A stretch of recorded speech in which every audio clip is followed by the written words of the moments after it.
مواقفه بكلها معتدلة، معناها منسجمة مع الدستور. فما مواقف عادية معناها نتقاسموها مع بعضنا، فما بعض المواقف فيها شوية اجتهادات.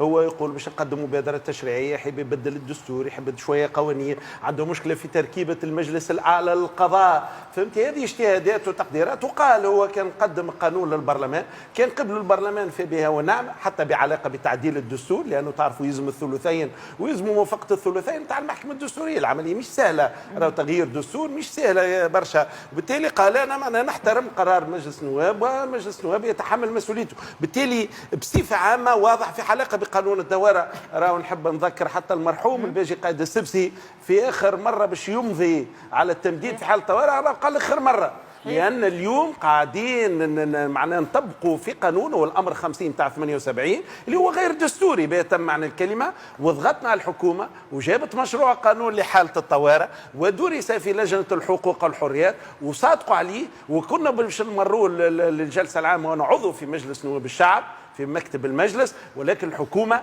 سحبته في آخر وقت.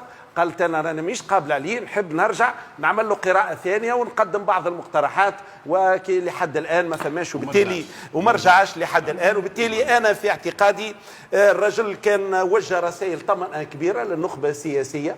فهمتي؟ إنسان معناها مواقفه معتدلة لحد الآن، رجل قانون، رجل معناها قانون دستوري.